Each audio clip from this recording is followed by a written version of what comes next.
on the attachment of the moderns to good eating and drinking, its consequences and operation, upon society, different description of dinner parties, royal, noble, parliamentary, clerical, methodistical, charitable, theatrical, legal, parochial, literary, commercial, and civil gourmand sketches, at a side table, by Bernard Blackmantle. There are, while human miseries abound, 1,000 ways to waste superfluous wealth, without one fool or flatterer at your board, without 1 hour of sickness or disgust. Armstrong. In such esteem is good eating held by the moderns, that the only way in which Englishmen think they can celebrate any important event, or effect any charitable purpose, is by a good dinner.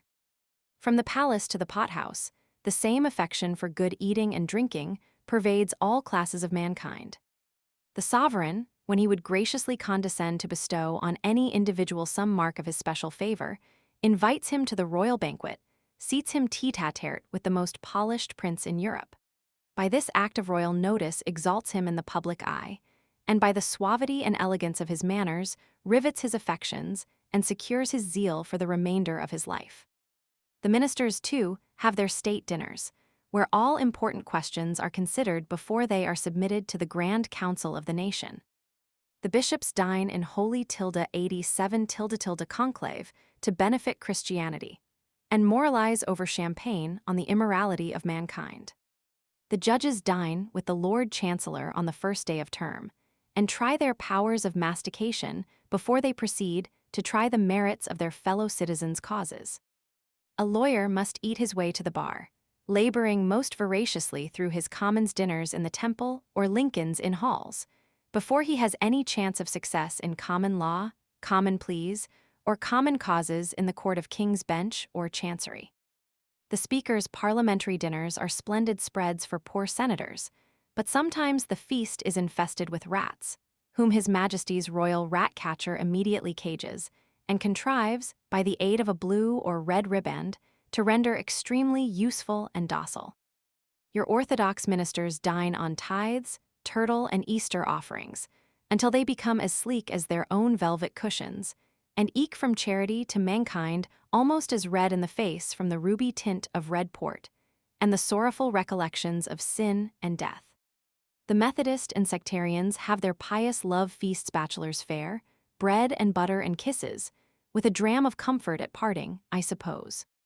The deaf, the dumb, the lame, the blind, all have their annual charitable dinnerings, and even the actors' fund is almost entirely dependent on the fund of amusement they contrive to offer to their friends at their annual fund dinner. The churchwardens dine upon a child, and the overseers too often upon the mite extorted from the poor. Even modern literature is held in thraldom by the banquetings of modern booksellers and publishers, who by this method contrive to cram the critics with their crudities and direct the operation of their servile pens in the cutting up of poor authors. At the Publishers' Club, held at the Albion Doctor, Kitchener and Will Jerdau rule the roast.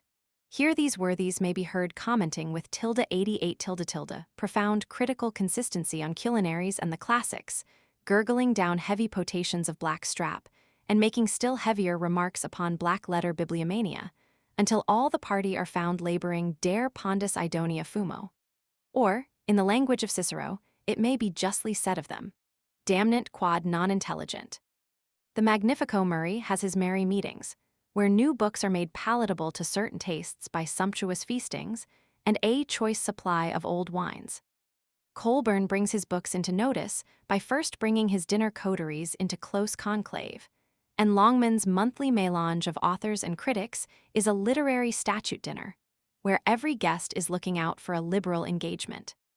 Even the booksellers themselves feast one another before they buy and sell, and a trade sale, without a trade dinner to precede it, would be a very poor concern indeed.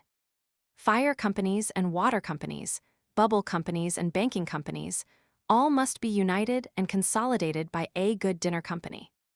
Your fat citizen, with a paunch that will scarce allow him to pass through the side avenue of Temple Bar, marks his feast days upon his sheet almanac, as a lawyer marks his term list with a double dash, thus, and shakes in his easy chair like a sack of blubber, as Lie recapitulates the names of all the glorious good things of which he has partaken at the annual civic banquet at Fishmonger's Hall, or the Bible Association dinner at the City of London Tavern. At the mention of whitebait, his lips smack together with joy, and he lisps out instinctively Blackwall. Talk of a rump steak and dollies, his eyes grow wild with delight. And just hint at the fine green fat of a fresh killed turtle dressed at birches, and his whole soul's in arms for a corporation dinner. Reader, I have been led into this strain of thinking by an excursion I am about to make with Alderman Marigold and family, tilde 89 tilde tilde, to enjoy the pleasures of a Sunday ordinary in the suburbs of the metropolis, an old-fashioned custom that is now fast giving way to modern notions of refinement, and is therefore the more worthy of characteristic record.